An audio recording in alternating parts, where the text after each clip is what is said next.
नमस्कार दोस्तों, स्वागत है आपका धर्मवीर लाइव कार्यक्रम में। मैं हूं आपका दोस्त धर्मवीर। हम सभी जानते हैं कि इस वक्त देश में कोरोना की दूसरी लहर चल रही है, जो पहली लहर से ज़्यादा मारक है। पिछली लहर में भारत के अंदर उतना ज़्यादा डैमेज नहीं हुआ था जितना डैमेज इस लहर में हो रहा है।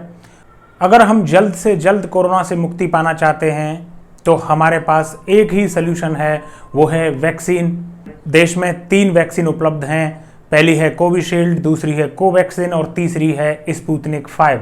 आज इस वीडियो में हम आपको ये बताने वाले हैं कि वैक्सीन लगवाने से पहले और वैक्सीन लगवाने के बाद आपको किस तरीके के प्रीकॉशंस का ध्यान रखना है। देश में कोविशील्ड और कोवैक्सीन दोनों वैक्सीन 18 वर्ष से 45 वर्ष के लोगों के लिए उपलब्ध हैं। स्पुतनिक 5 की खेप अभी कम है, लेकिन जल्द ही इसकी भी संख्या बढ़ जाएगी, तो यह भी ज़्यादातर लोगों के लिए उपलब्ध हो पाएगी। लेकिन अभी के लिए आपके पास कोई ज़्यादा चॉइसेस नहीं है। कोविशील्ड है, कोवैक्सीन है और आप इसमें से चूज़ नहीं कर सकते। जो भी सेंटर्स पे उपलब्ध है वही वैक्सीन आपको लगेगी। दोनों ही वैक्सीन सेफ हैं। आपको जो भी वैक्सीन लगती है आप उसको तुरंत लगवाएं। वैक्सीन लगवाने का जो सबसे बड़ा फायदा है वो यह है कि कोविड होने के बाद भी आपकी जान जाने की जो संभावना है वो मिनिमम हो जाती है। जो वैक्सीनेटेड लंग्स हैं और जो नॉन वैक्सीनेटेड लंग्स हैं, अगर आप उन दोनों में कंपेयर करेंगे तो आप पाएंगे कि नॉन वैक्सीनेटेड इंसान के जो लंग्स हैं वो कोविड से ज़्यादा जल्दी डैमेज होते हैं, लेकिन वैक्सीनेटेड इंसान के लंग्स उतने ज़्यादा डैमेज नहीं होते हैं। तो वैक्सीन आपको कोविड से भले ही नहीं बचाए, लेकिन वैक्सीन आपकी जान जाने से ज़रूर बचा सकती है। बहुत सारे लोग ये भी कह रहे हैं कि वैक्सीन की दोनों डोज लगने के बाद भी आखिर हम कैसे पॉजिटिव हो सकते हैं। तो दोस्तों, इसको ध्यान से समझिए। जो आरटीपीसीआर और एंटीजन टेस्ट्स होते हैं उनमें जो सैंपल लिया जाता है वो गले से और नोज से लिया जाता है, लेकिन जो कोविड है जो डैमेज करता है वो बॉडी के अंदर करता है, लंग्स में डैमेज करता है। तो आप ये ध्यान दें कि जब सैंपलिंग होती है तो कोविड यहाँ मौजूद हो सकता है, आपके थ्रोट में मौजूद हो सकता है, आपकी नोज में मौजूद हो सकता है। तो सैंपलिंग में कोविड आ सकता है। वैक्सीनेटेड होने के बाद आपकी बॉडी में जो इम्पैक्ट कोविड का होना चाहिए उसकी जो संभावना है वो न्यूनतम हो जाती है। इस प्रकार से आपकी जान बचती है। तो यह कोई बड़ी बात नहीं है कि आप वैक्सीनेटेड हैं और आपके आरटीपीसीआर टेस्ट में आपका पॉजिटिव आ गया, क्योंकि वैक्सीन आपकी बॉडी के अंदर काम करती है। गले में या नोज में अगर वायरस है तो वहां पर वैक्सीन आपके वायरस को खत्म नहीं करती है, लेकिन जब वो वायरस आपके बॉडी के अंदर जाता है और वो जब डैमेज करता है, उस डैमेज करने की जो पॉसिबिलिटी है उसको मिनिमाइज करती है वैक्सीन। तो वैक्सीनेटेड हो सकते हैं और कोरोना पॉजिटिव भी आप पाए जा सकते हैं, इसमें कोई बड़ी बात नहीं है। तीसरी जो एक खबर लोग कहते हैं, जिसको हम अफवाह नहीं मान सकते, कि कुछ लोगों को दोनों डोज वैक्सीन की लगने के बाद भी उनकी डेथ हुई है। वो लोग ऐसे हैं जिनके अंदर वैक्सीन ने इफेक्ट नहीं किया था। वो जो एंटीबॉडीज वैक्सीन को बनानी चाहिए वो एंटीबॉडीज वैक्सीन ने नहीं बनाई थी।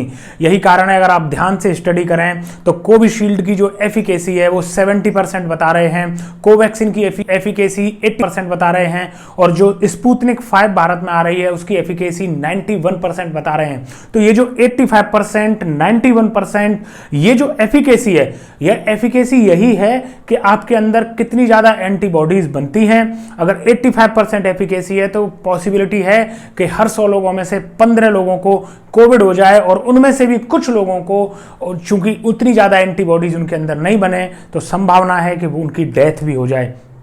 तो यह रेयरेस्ट ऑफ रेयर केस है, सामान्य बिल्कुल भी नहीं है। वैक्सीनेटेड लोगों की डेथ नहीं हो रही है।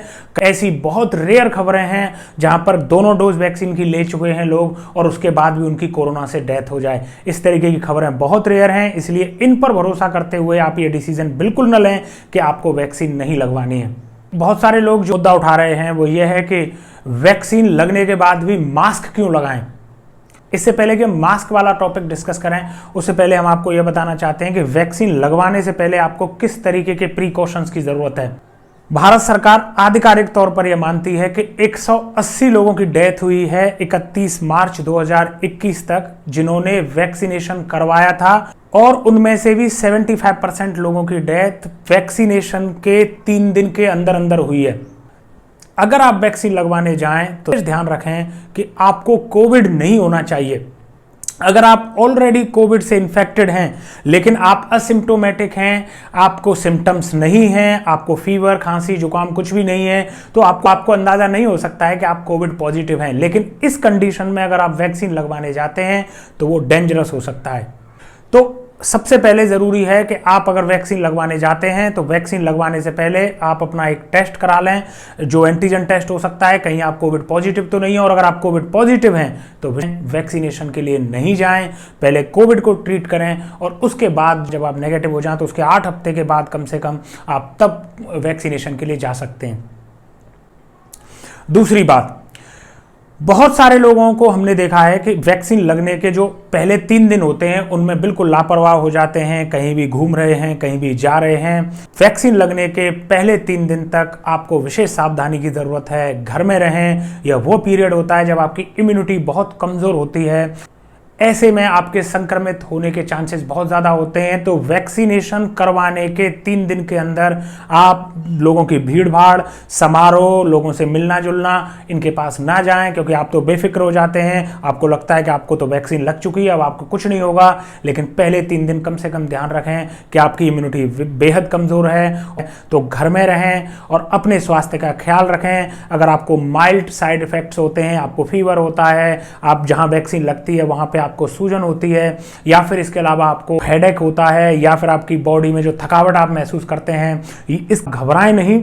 यह साइड इफेक्ट्स आपको इसीलिए हो रहे हैं क्योंकि आपके अंदर एंटीबॉडीज बनना स्टार्ट हो चुका है और यही वो पीरियड होता है जब आपकी इम्यूनिटी सबसे कमजोर होती है। तो बेहतर है कि आप घर के अंदर रहें। तीसरी बात, मास्क। दोस्तों, एक बहुत बड़ा मिसकंसेप्शन है लोगों में कि अगर आप वैक्सीनेटेड हैं तो अब आपको मास्क की ज़रूरत नहीं है। और भारत में जो सेकंड वेव आई है उसमें सबसे बड़ा कारण जो मैं मानता हूं वो यही है कि जो लोग वैक्सीनेटेड होते गए उन्होंने उनकी पहले 3 दिनों में इम्यूनिटी वीक थी, उन्होंने बिल्कुल ध्यान नहीं दिया। वो कोविड पॉजिटिव भी हो सकते थे इस दौरान और वो शायद हुए हैं, और इसके बाद उन्होंने कोविड आगे भी ट्रांसफ़र किया है। और एक पॉसिबिलिटी ये है कि वैक्सीनेटेड होने के बाद उन्होंने मास्क नहीं लगाया, वो बेफिक्र हो गए। लेकिन इसमें ध्यान देने वाली बात यह है कि वैक्सीनेटेड होने के बाद आपके ऊपर डेथ का खतरा कम हुआ है, आपके कोविड पॉजिटिव होने के चांसेस कम हुए हैं, लेकिन आप कोविड को ट्रांसफर नहीं कर सकते या दूसरे लोगों को नहीं दे सकते, इसके कोई चांसेस कम नहीं हुए हैं। इसलिए आप वैक्सीनेटेड होने के बाद भी रेगुलर बेसिस पर मास्क पहने।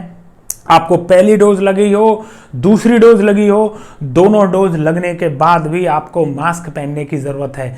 इसलिए नहीं कि आपको खतरा है, इसलिए कि आप एक संभावित कैरियर हो सकते हैं जो कि दूसरे लोगों को संक्रमित कर सकते हैं।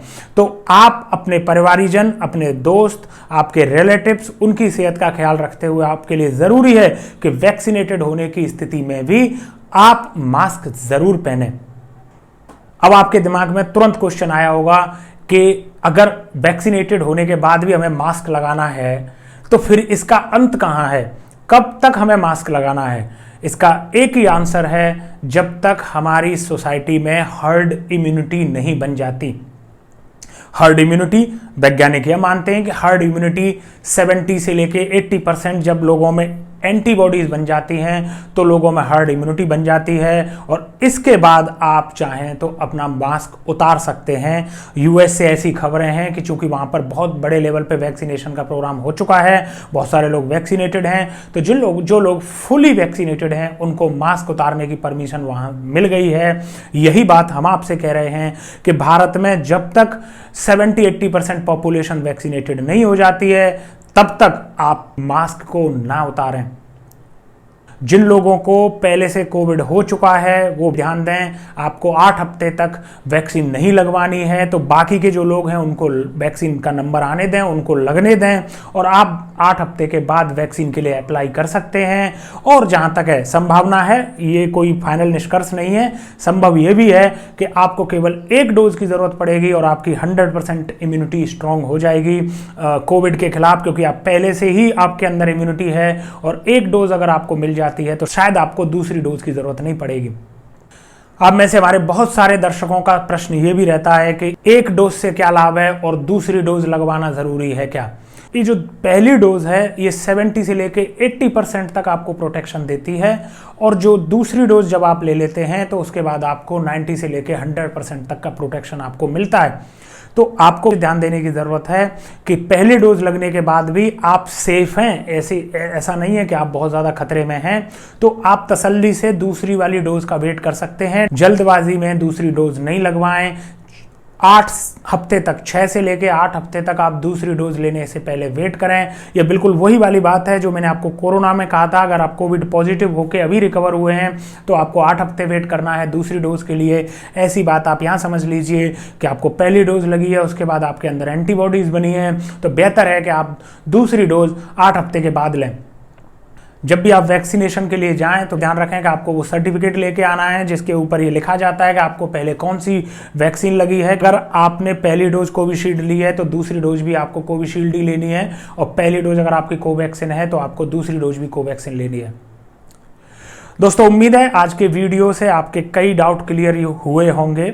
अगर आपको फिर से कोई अफवाह फैलाता है और आपको प्रवोक करता है कि आप वैक्सीन नहीं लगवाएं, इसका कोई लाभ नहीं है, तो आप उसको हमारा ये वीडियो दिखा सकते हैं। तो वैक्सीन लगवाएं।